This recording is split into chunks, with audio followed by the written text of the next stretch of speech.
Je vais maintenant donner la parole à Alain Prochiance, qui est professeur ici. C'est lui qui a la chaire de processus morphogénétiques et qui dirige au Collège de France le Centre interdisciplinaire de recherche en biologie.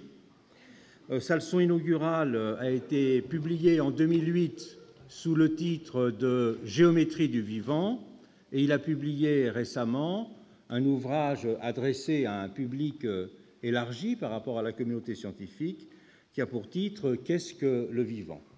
Et Alain a aussi reçu l'an dernier le Grand Prix national de l'INSERM, parmi de très nombreuses autres distinctions qu'il m'a demandé de ne pas mentionner pour prendre la parole plus rapidement. Merci Pierre. Donc, merci d'avoir organisé ce colloque avec quelques collègues, dont moi.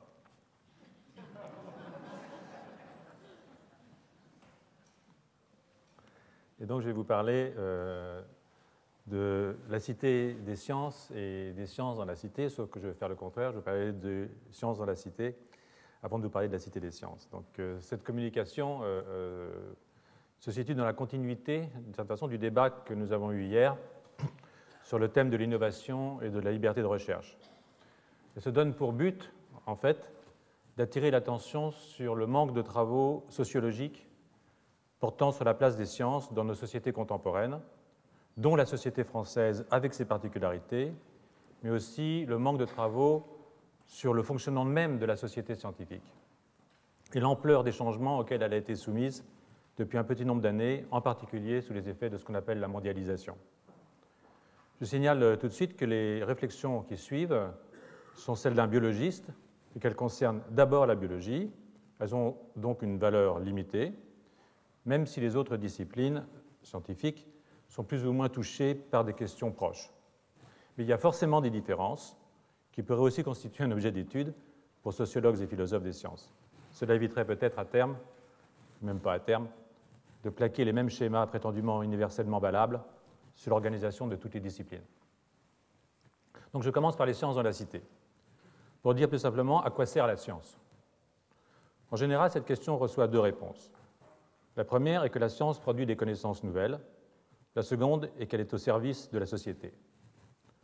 La synthèse étant que la production de connaissances nouvelles doit être mise au service de la société, liant la recherche au développement. C'est là une réponse très vague, qui ignore les questions que le développement peut poser à la recherche fondamentale, elle est alors en amont de celle-ci et non l'inverse, et le temps surtout que peuvent prendre ces interactions entre l'amont et l'aval. Cette question du temps est évidemment essentielle car le temps de la connaissance et ses chemins, souvent surprenants, qui surprennent parfois les inventeurs eux-mêmes, le fameux « comment ai-je trouvé ?» Ce n'est pas toujours facile de savoir comment on a trouvé quelque chose. Ne répondent que rarement au ressenti de l'urgence et à l'impatience qui en découle.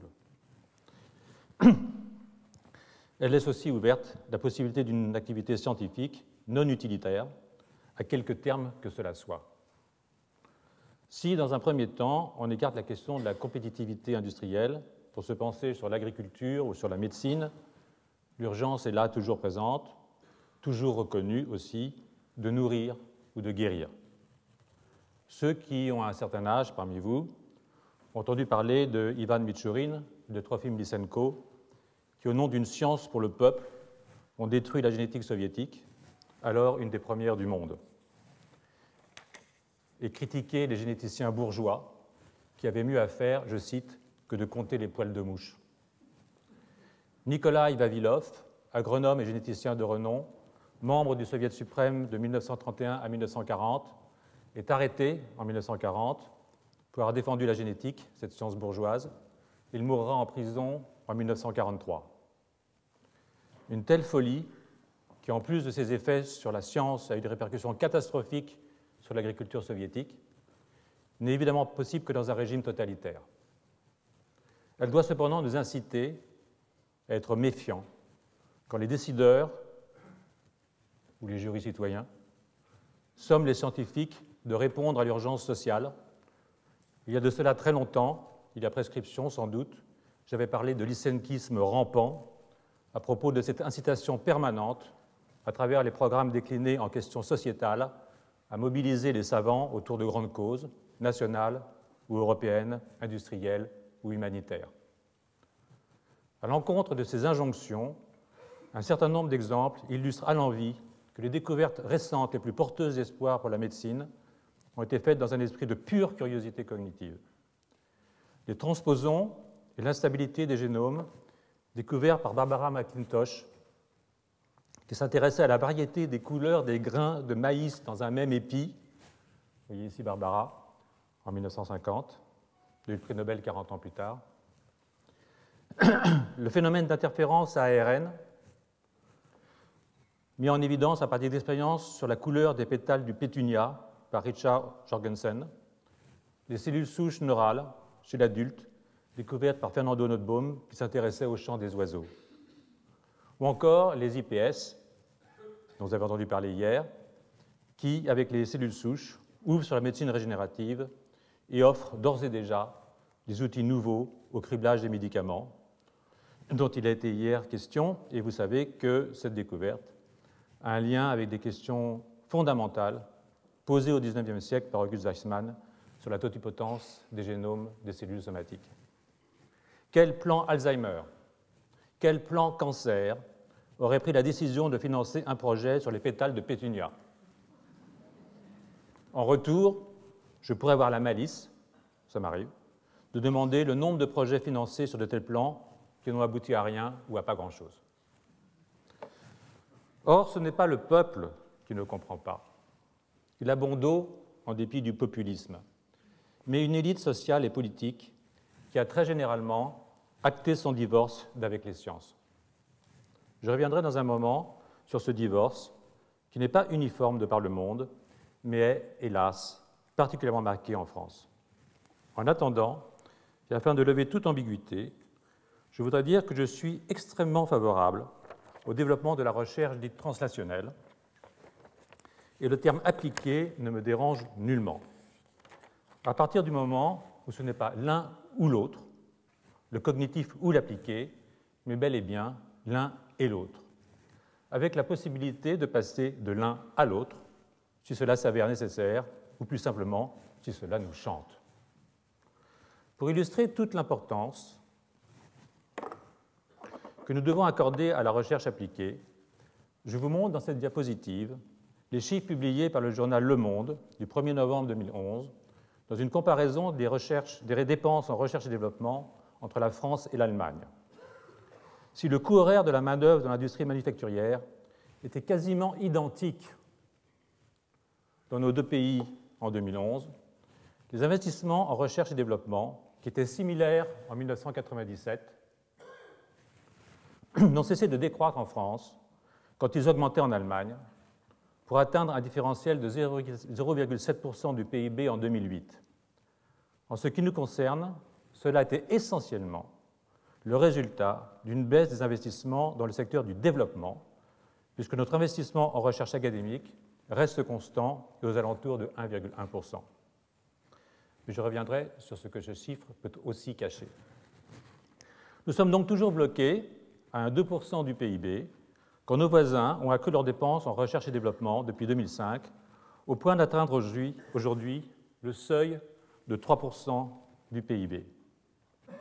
C'est un point sans que la recherche académique ne soit sacrifiée. C'est un point très important, évidemment, et l'on peut envier les instituts Max Planck, qui garantissent aux meilleures équipes allemandes un financement plus que confortable, en même temps qu'une totale liberté de recherche. Je cite Peter Gruss, directeur de Max Planck. C'est une grande réussite du mandat de Mme Merkel comme chancelière que d'avoir fermement ancré la science comme un des piliers de la richesse de notre pays et de sa puissance d'innovation. Il est vrai que Mme Merkel est physicienne.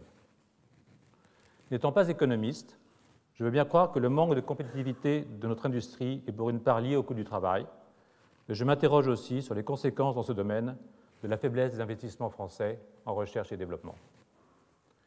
C'est sans doute à partir de la prise de conscience de ce problème qu'a été institué le crédit impôt recherche, CIR, qui, si l'on suit la Cour des comptes, montera en 2014 à quelques 6 ou 7 milliards d'euros, 2 fois plus que les crédits du CNRS, toutes disciplines confondues, et salaires compris, pour un bénéfice mis en doute par cette même Cour des comptes et par la pente négative des investissements en recherche et développement hors recherche académique.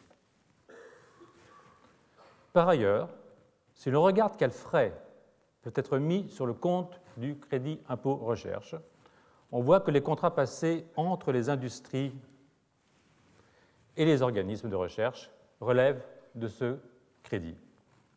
En clair, vous pouvez voir ici, les dépenses de recherche externalisées confiées à tout organisme public, université, fondation reconnue d'utilité publique, association de la loi de 1901 ayant pour fondateur et membre un organisme de recherche ou une université, dépenses retenues pour le double de leur montant, à condition qu'il n'existe pas, etc., etc. En clair, cela signifie que ce crédit impôt recherche peut, pour une part, contribuer à détourner les laboratoires publics, dont les budgets de fonctionnement stagnent, de leur mission principale de production de connaissances nouvelles, qui sont pourtant le socle des futures découvertes sociétales et des futures applications. Je vais vous donner un exemple chiffré. Si nous prenons les 130 millions d'euros du crédit impôt recherche accordé à la première industrie pharmaceutique française, qui diminue le volume de ses activités de recherche en France, cela semble peu, 130 millions. Et si on compare aux 1,2 milliard de crédits alloués à l'INSERM et à la biologie du CNRS, 80% allant dans les salaires, ces 130 millions représentent un gros tiers du budget de fonctionnement de leurs équipes. Ce qui veut dire qu'avec ces 130 millions, CNRS et INSERM pourraient doubler le budget de 33% des équipes, les meilleures, il va de soi. Et au passage, faire passer leur dépendance aux appels d'offres compétitifs et très souvent ciblés sur des projets sociétaux, de 75% de leur budget de fonctionnement, en moyenne, pour le centre que je dirige, et qui est très représentatif, à seulement 50%, ce qui est raisonnable, je crois. Je reviendrai sur ce point dans la deuxième partie de mon exposé. Il faut aussi se pencher sur les conséquences de ce sous-investissement sur l'emploi scientifique. Des industries renforçant en interne, grâce au crédit impôt recherche, leur propre département de recherche et de développement, devraient être le débouché professionnel naturel d'une grande partie des doctorants et postdoctorants que nous formons dans nos laboratoires. Mais cette utilisation du système conduit à ce que l'embauche soit pour une part qu'il conviendrait de calculer, remplacée par des emplois précaires et mal payés au sein même des laboratoires publics. Pour contrer cette dérive, faire toujours plus de précarité pour les jeunes chercheurs, la loi Sauvadet vient de limiter à 6 ans la durée des CDD. Mais qu'est-ce qui se passe après, si on ne décide pas parallèlement de recruter les chercheurs plus jeunes et avec des salaires décents dans tous les secteurs de la recherche et du développement, dans le public comme dans le privé? Il se passe ce que nous constatons chaque jour, une désaffection des étudiants pour la recherche. Il fut un temps, c'est un vieux monsieur qui vous parle, il fut un temps où la presque certitude d'un emploi et celle d'avoir une grande liberté d'investigation compensaient sur le plan symbolique les salaires modestes de la fonction publique. Mais ce même salaire modeste, plus une recherche contractuelle, sans forte probabilité d'embauche, tardive quand elle a lieu, et avec une liberté intellectuelle qui se réduit, détourne les jeunes des métiers de la recherche. Ce n'est bon ni pour la recherche académique, ni pour la recherche privée. Et ce n'est pas la fête de la science qui va inverser la tendance. Depuis 22 ans qu'elle existe, je crois qu'on s'en serait rendu compte. Pour ce qui est de la France, ce désintérêt des politiques pour les sciences, avec des périodes d'exception où elles sont apparues aussi par leurs applications, y compris militaires, comme les garants de l'indépendance nationale, ne date pas d'hier. Je vous livre le commentaire désabusé de Claude Bernard dans son rapport sur l'état des sciences physiologiques et la comparaison déjà avec la Prusse. La science, en effet, ne connaît pas de frontières, et les savants de toutes les nations ne forment qu'une vaste famille qui travaille au profit de l'humanité. Cependant, il est énormément utile de comparer le développement scientifique chez les différents peuples. Dans une juste appréciation des progrès comparatifs des sciences, on peut puiser le sentiment d'une noble émulation et trouver les motifs d'un perfectionnement scientifique réciproque. On peut voir, par exemple, que si l'Allemagne tient la plus large part dans les publications de la science physiologique contemporaine, cela vient de ce que les moyens de culture de la physiologie expérimentale y sont considérables et bien institués. Il en est résulté que nulle part ailleurs, il ne s'est formé autant de physiologistes éminents et que nulle part ailleurs les élèves ne trouvent autant de moyens d'études en même temps qu'une bonne direction scientifique. C'est donc là un enseignement dont les autres pays peuvent profiter. En résumé, pour avancer dans la physiologie comme dans les autres sciences expérimentales, il faut deux choses. Le génie qui ne se donne pas, les moyens de travail dont on peut disposer. La physiologie française ne réclame ce qu'il est facile de lui donner, le génie physiologique ne lui a jamais manqué. Il existe même une fierté de la culture scientifique parmi nos élites, en contradiction dangereuse avec l'importance de la science et de la technique dans nos sociétés, sauf à plaider pour une idéologie mortifère de la décroissance. On peut faire l'hypothèse qu'il s'agit en partie d'une position de classe, car si l'origine de classe joue un rôle important dans les carrières politiques ou financières, elle le fait beaucoup moins dans les carrières scientifiques, où le manque de talent ne peut se cacher longtemps derrière les apparences. Comme pour un danseur, il saute ou il ne saute pas. C'est la raison pour laquelle la science jouait jusqu'à récemment un rôle important d'insertion sociale. Elle joua ce rôle aux USA quand les laboratoires accueillaient la diaspora qui fuyait le nazisme, non sans rapport avec les succès de la science américaine. Elle le joue encore, toujours aux USA. Il suffit de se promener dans les laboratoires pour y constater la diversité des faciès. Il est vrai que les modifications idéologiques qui accompagnent la mondialisation font que les fils de famille préfèrent un destin de banquier ou d'avocat à celui de chercheur ou de littérateur. Les filles de famille tout aussi bien. Parité oblige. Ce qui me permet de passer à la question de la cité des sciences et de ses transformations. Cette partie sera courte, car nombre des points importants apparaissent en filigrane dans ce qui vient d'être dit. D'abord, il est clair que la recherche est une activité mondialisée. Galilée conversait avec Kepler sur la forme des trajectoires des planètes, cercle ou ellipse. C'est Kepler qui avait raison. Descartes aussi était dans la boucle, mais s'était retiré de la conversation. On n'est jamais trop prudent. Les souvenirs de Giordano Bruno étaient toujours brûlants, si j'ose. Bref, il y avait que 30 ans entre 1600, quand on a brûlé Giordano Bruno, et 1630, Galilée. Bref, ça pouvait inciter à la prudence, effectivement. Bref, ce qui suit s'intéresse plutôt aux modifications au niveau mondial et à leurs effets locaux, différents selon les pays et les disciplines, de la structure de la cité scientifique, sans mettre en cause une mondialisation évidemment nécessaire à la production des connaissances. Je n'ai pas le temps de m'attarder longuement, seulement d'indiquer des pistes de réflexion autour de plusieurs axes qui pourraient sans doute faire l'objet d'études concrètes, sociologiques entre autres. Le premier est que la liberté de la recherche est contestée. Il reste que certains pays sont capables de protéger cette liberté en créant les outils adéquats, en limitant les financements indispensables. Nous avons parlé de l'Allemagne et des instituts Max Planck. Nous aurions pu parler de la fondation Howard Hughes aux USA. Et il est rassurant de voir que l'Europe a été capable de mettre en place les programmes ERC qui protègent l'innovation pure. Je rappelle que le budget du CNRS, tout compris, est inférieur à 4 milliards. Il ne s'agit donc pas de masse financière énorme, mais de la compréhension du caractère nécessaire de ces investissements.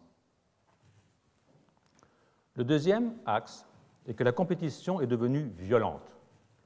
La science a toujours été un lieu de compétition, mais aussi celui d'une conversation entre amis, saine émulation. Cette conversation s'éteint et la part du jeu diminue, pas du JE, du JEU. Les enjeux sociétaux, brevets, applications, industrie, défense nationale, fournissent une explication. Mais par-delà ces explications évidentes, peut-être trop évidentes, on ne peut ignorer les changements dans les modes de financement sur contrat compétitif qui introduisent nécessairement un esprit de compétition.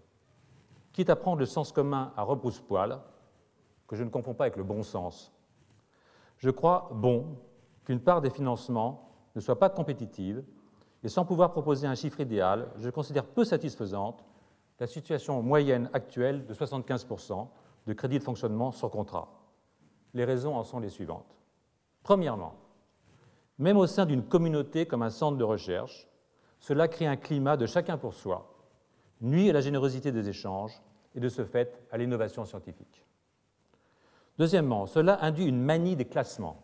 AERS, Shanghai, facteur H, facteur G, index de citation et tutti frutti, qui, outre qu'ils sont disgracieux, sont à l'origine de décisions organisationnelles chronophages, dispendieuses et bureaucratiques, dont les effets positifs sur la qualité de la science sont très discutables. Enfin, et peut-être surtout, l'évaluation anonyme ou par un board donne une prime aux sujets les plus consensuels. C'est l'équivalent de l'audimat. Or, le consensus est rarement en faveur de l'exception, surtout quand elle n'est pas portée par un grand nom. Le résultat est la promotion des recherches qui suivent le sillon. Il en faut, c'est certain, et elles constituent nécessairement la majorité de nos travaux. Mais il ne faut pas que ça. Les enquêtes suggèrent un accroissement de la fraude scientifique, conséquence le plus souvent d'une pression sans précédent exercée sur les chercheurs, mais aussi du fait que tout doit marcher toujours. La prise de risque et le droit à l'erreur, qui sont des moteurs essentiels de l'innovation, sont proscrits. Je plaide pour moi. Le troisième axe, pour le droit à l'erreur bien sûr, le troisième axe est que nous allons à marche forcée vers le modèle de doctorants et de postdoctorants payés avec un lance-pierre et dirigés par un investigateur principal, pratiquement sans intermédiaire. Lequel investigateur est sur un marché international du travail, un véritable mercato qui rend difficile pour certains pays de suivre le rythme. Suivre le rythme, cela veut dire conserver les meilleurs quand nous en avons ou les attirer quand c'est possible. En fait, le mercato est double, celui des salaires et celui des moyens de travail qui assurent qu'on pourra mener une recherche de haut niveau. C'est aujourd'hui encore la variable la plus importante, même si le paysage pourrait changer rapidement. Un quatrième axe, très important, est le système des publications en plein chamboulement, avec d'un côté le système d'accès libre, Open Access, qui est à la fois un espoir d'échapper à la dictature d'une poignée de grandes revues, mais présente aussi le risque d'une publication non contrôlée de données discutables, voire le dossier paru dans la revue Science. Excusez-moi, le crédit impôt recherche est toujours... Oh là là, je suis en train de montrer des choses que je n'aurais jamais dû montrer. Voilà. C'est pas grave. Encore aujourd'hui, des carrières de chercheurs, à commencer par leur embauche, dépendent de quelques publications dans les grands journaux, privés, à facteur d'impact élevé, et de moins en moins dans les journaux attachés à une société savante. Ce système de publication mérite d'être étudié, en particulier la signification des facteurs d'impact à court terme, calculés sur 2 ans, comme c'est aujourd'hui le cas pour le classement des revues. Ce qui donne un avantage aux travaux à la mode, qui peuvent avoir un grand moment de notoriété avant de tomber rapidement dans l'oubli. Un travail de fond, mais parfois 5, 10, 15 ou 20 ans à s'imposer. Un autre point important est le rôle des éditeurs, c'est-à-dire ces chercheurs qui ont cessé de faire de la science, qui siègent dans les grands journaux et qui décident de ce qui doit être publié et ce qui doit ne pas l'être. Pour ces éditeurs, on peut donc se poser les questions suivantes. Comment sont-ils choisis? Sur quels critères sélectionnent-ils ce qui est intéressant et éliminent-ils sans même envoyer à référer par les pairs ce qui ne l'est pas? En quoi leur choix influe-t-il sur les thèmes de recherche? Contribuent-ils à normaliser l'activité scientifique? Ont-ils des conflits d'intérêts avec leur laboratoire d'origine? Une autre question concerne la dichotomie entre l'importance institutionnelle de ces grandes revues et la place de la lecture des articles dans la circulation des connaissances. Certains chercheurs disent qu'ils ne lisent plus et qu'ils préfèrent voyager, communiquer, rencontrer les éditeurs avec qui il est toujours utile d'établir un contact personnel, vous l'aurez compris, et être informés rapidement des dernières tendances pour rester dans le coup ou à la mode. Quid, dans ces conditions, des projets qui font un pas de côté? Un cinquième axe, ce serait bon d'étudier, est le changement dans les standards technologiques qui donnent accès à ces revues prestigieuses, lesquelles font souvent de la publicité pour les industries qui fournissent les outils technologiques devenus de ce fait indispensables à la survie des équipes. Ces mêmes industries se retrouvent derrière le lobbying qui précède la définition de grands programmes de recherche, y compris au niveau européen. Parfois, ces technologies sont effectivement indispensables et ouvrent des espaces originaux et importants à la connaissance. Parfois, elles ne le sont pas. Parfois même, elles s'imposent aux dépens de techniques plus robustes, par exemple l'imagerie cellulaire qui a détrôné le fractionnement subcellulaire ou la microscopie électronique. Une conséquence possible est la mise hors course des pays où les moyens financiers sont trop limités, ce qui favorise la fuite des cerveaux vers les pays riches. Étant donné l'importance de la recherche scientifique sur le développement économique à long terme, on peut imaginer les conséquences de ce phénomène dans la compétition économique mondiale et le développement des pays en question futurs. Les investissements colossaux de certains pays asiatiques en recherche et développement ont justement pour but de freiner la fuite des scientifiques et de faire revenir ceux qui sont partis essentiellement aux USA. Sur toutes ces questions, et sans doute beaucoup d'autres qui mériteraient notre attention, je ne porte pas de jugement, même si je peux avoir des opinions. Mais si l'on croit à la valeur de la connaissance, on admettra qu'il est urgent que les sociologues se penchent sur la double question de la place de la science dans la société. Les thèmes, dans certaines facettes, ont été développés dans la première partie de mon exposé, et sur la structure de la société scientifique et ses évolutions. Une fois encore, et pour finir, je veux rappeler que les éléments de réflexion que je viens de vous soumettre sont ceux d'un biologiste et que toutes les sciences ne fonctionnent pas de la même façon. Il faudra se garder de généraliser d'un domaine à un autre, encore du travail pour les sociologues. Merci.